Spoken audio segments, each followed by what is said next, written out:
قربانی کی برکت. قربانی کرنے سے برکت اور رحمت ہوتی ہے. ظاہر میں مال و دولت خرچ ہوتا ہے، مگر حقیقت میں جو مال اللہ کی راہ میں خرچ کیا جاتا ہے وہ گھٹتا نہیں ہے، بلکہ وہ مال بڑھتا ہی چلا جاتا ہے. دن و رات ہم لوگ اپنی ماتھے کی آنکھوں سے دیکھتے ہیں کہ جو جانور اللہ تعالیٰ کے نام پر ذبح کیے جاتے ہیں وہ زیادہ تعداد میں پائے جاتے ہیں، اور جو جانور اللہ تعالیٰ کے نام پر ذبح نہیں ہوتے وہ زیادہ تعداد میں موجود نہیں ملتے.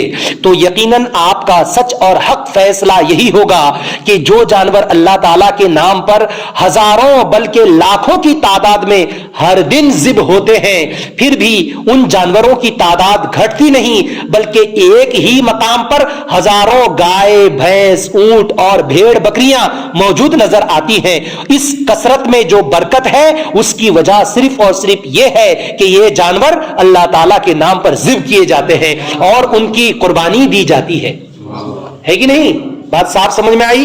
آگے کی بات سنیے. لہذا صاف طور پر ظاہر اور ثابت ہو گیا کہ جان ہو یا مال اگر اللہ تعالیٰ کی راہ میں دیے جاتے رہیں گے تو اس میں بے پناہ برکت اور رحمت ہوتی رہے گی، اور وہ پھولتا اور پھلتا رہے گا. اور جس چیز کو اللہ تعالیٰ کے نام پر قربان نہیں کیا جاتا وہ دھیرے دھیرے گھٹتی چلی جاتی ہے، اور ایک دن آتا ہے کہ وہ چیز برباد و فنا ہو جاتی ہے. ہوتی ہے کہ نہیں؟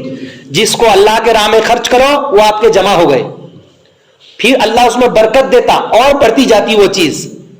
بات سمجھ میں آئی؟ پیسہ ہو، اپنی جان ہو.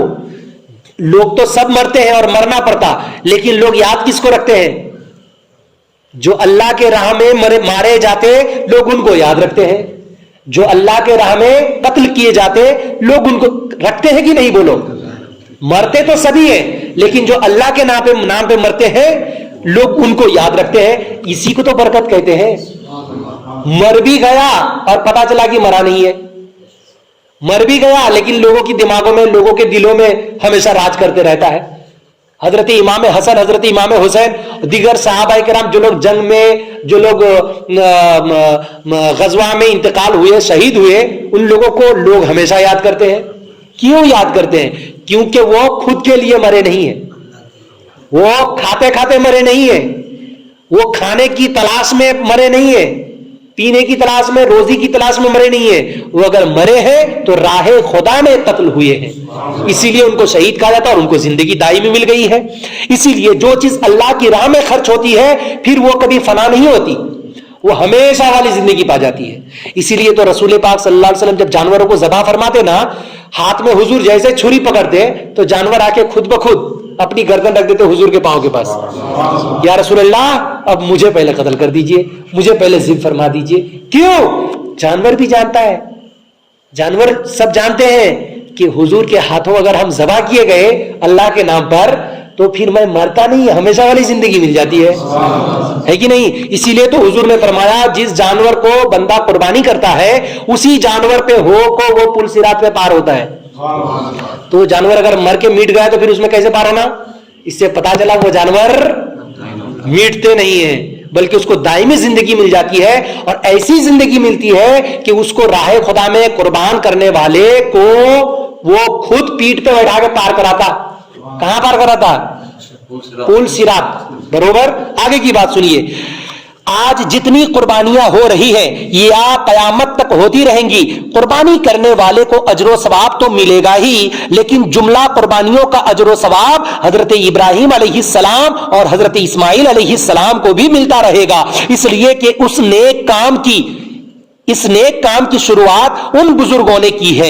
اس لیے اگر اللہ تعالیٰ نے مال و دولت سے نوازا ہے تو ہم کو بھی کوئی نیک کام کر گزرنا چاہیے. ہو سکے تو اللہ تعالیٰ کا گھر یعنی مسجد تعمیر کر دے. قیامت تک نماز و عبادت ہوتی رہے گی اور ان سب کا اجر و ثواب اللہ تعالیٰ اور اس خوش نصیب کو عطا فرماتا رہے گا. اللہ تعالیٰ اس خوش نصیب کو عطا فرماتا رہے گا جس نے مسجد تعمیر کی ہے. جیسے ہمارے اس مسجد کے بانی کون ہے؟ سید بادشاہ صاحب ہے کہ نہیں؟ اب قیامت تک سارے لوگ ان کا نام لیتے رہیں گے. ارے وہ تو کام اپنا کر کے چلے گئے، ہے کہ نہیں؟ اللہ تعالیٰ ان کو جنت میں اعلیٰ مقام عطا فرمائے. اور ہو سکے تو کوئی مدرسہ بنا ڈالے، اگر اللہ نے دولت دی ہے تو مدرسہ بنا ڈالیں گے، قرآن و حدیث کی تعلیم ہوتی رہے گی، حافظ و عالم بنتے رہیں گے بچے، اور نماز و روزہ اور حج و زکات کے مسائل لوگوں کو بتاتے رہیں گے۔ وہ بچے جہاں پر علاقے میں جائیں گے امامت کرنے کے لیے، خطابت کرنے کے لیے، نقابت کرنے کے لیے، نعت پڑھنے کے لیے، وہاں لوگوں کو دین اسلام کا پیغام پہنچائیں گے، لوگ اس پہ عمل کریں گے، وہ پورے ثواب ان بچوں کو بھی ملیں گے، اور جو مدرسہ بنایا ان کو بھی ثواب ملتے رہیں گے۔ یعنی پورے کریڈٹ کون لے رہا ہے؟ یہ ایک بار بنا دیا ہمیشہ لیتا رہے گا، کب تک؟ قیامت تک، مر جانے کے بعد بھی یہ ثواب جاریہ ہو گیا۔ بات سمجھ میں آئے گی نہیں؟ اور اللہ و رسول صلی اللہ علیہ وسلم جل جلالہ صلی اللہ علیہ وسلم کی محبت و الفت کا وہ پیغام دیتے رہیں گے، اور اسلام و ایمان کا پیغام بتاتے اور سناتے رہیں گے، اور ان تمام امور خیر کا اجر و ثواب اللہ تعالیٰ اس خوش نصیب شخص کو قیامت تک عطا فرماتا رہے گا جس شخص نے مدرسہ تعمیر کیا ہے۔ اللہ تعالیٰ ایسے نیک کاموں کی ہمیں بھی توفیق عطا فرمائے، آمین ثم آمین۔ تو قربانی کا مقصد حضرات ہر مسلمان پر لازم ہے کہ اللہ تعالیٰ کی رضا و خوشنودی کے لیے بہت خوش ہو کر قربانی کرے، کہ اللہ تعالیٰ دلوں کے حالات سے واقف و خبردار ہے۔ قربانی کرنے میں نہ دکھاوا ہو اور نہ ہی ناموری ہو، صرف اور صرف اللہ تعالیٰ کے لیے اور سنت ابراہیمی پر عمل کرنے کے لیے قربانی کی جائے۔ اللہ تعالیٰ انہی بندوں کی قربانی کو قبول فرماتا ہے جن کے اعمال میں تقوی اور پرہیزگاری پائی جاتی ہو۔ دکھاوا کے لیے قربانی نہیں ہوتی، اللہ اس کو قبول نہیں فرماتا۔ گوشت کھانے کے لیے جنہوں قربانی کرتے ہیں ان کی قربانی قبول نہیں ہوتی، بلکہ قربانی اللہ کی رضا کے لیے قربانی کرنی چاہیے۔ اور دوسری بات، قربانی کی حقیقت حضرت زید بن ارقم رضی اللہ تعالی عنہ سے روایت ہے کہ صحابہ کرام رضی اللہ تعالی عنہم اجمعین نے ہمارے حضور پرنور صلی اللہ تعالی علیہ وسلم کی بارگاہ میں عرض کیا، ما هذه الاضاحی، یعنی یا رسول اللہ صلی اللہ علیہ وسلم اس قربانی کی حقیقت کیا ہے؟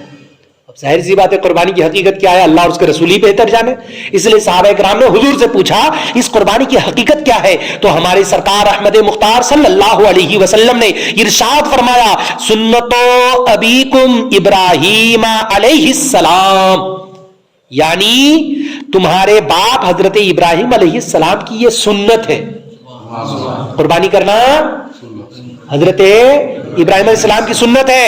قالوا فما لنا فیہا، فما لنا فیہا یا رسول اللہ صلی اللہ علیہ وسلم، صحابہ کرام نے عرض کیا یا رسول اللہ صلی اللہ علیہ وسلم اس قربانی سے ہمیں کیا ثواب ملے گا؟ اس قربانی سے ہمیں کیا ثواب ملے گا؟ میں قربانی کروں گا، مجھے کیا ثواب ملے گا؟ قال بکل شعرۃ حسنۃ، رسول پاک صلی اللہ تعالی علیہ وسلم نے ارشاد فرمایا، حضور صلی اللہ علیہ وسلم نے فرمایا ہر بال کے بدلے میں ایک نیکی ملے گی۔ قربانی میں جانور میں کتنے بال رہتے گن سکتے؟ ہمارے ہندوستانی صاحب کو لگا دوں کیا گننے کے لیے؟ ہوتا نہیں ہوتی، تو جب نہیں گن پاتے تو کتنے بالا اس میں ہے، جب اس میں اتنے بالا ہے تو قربانی کے بال جب نہیں گن سکتے، اس سے پتا چلا ان گنت، جس کی کوئی گنتی نہیں، کون گنتا جی بیٹھ کے؟ تو جب وہ گن نہیں سکتے تو انگنت ہوئے، یعنی قربانی کے ثواب بھی انگنت ہیں۔ بولو سبحان اللہ، ہے کہ نہیں؟ جب صحابہ کرام رضی اللہ تعالیٰ عنہم اجمعین نے ہمارے پیارے آقا صلی اللہ علیہ وسلم سے پوچھا کہ قربانی کی حقیقت کیا ہے، تو سرکار صلی اللہ علیہ وسلم نے ارشاد فرمایا، قربانی اللہ تعالیٰ کے پیارے خلیل حضرت ابراہیم علیہ السلام کی سنت ہے۔ گویا اللہ و رسول جل شانہ و صلی اللہ علیہ وسلم لوگوں کو بتانا چاہتے ہیں کہ جو نیک امر و فعل خیر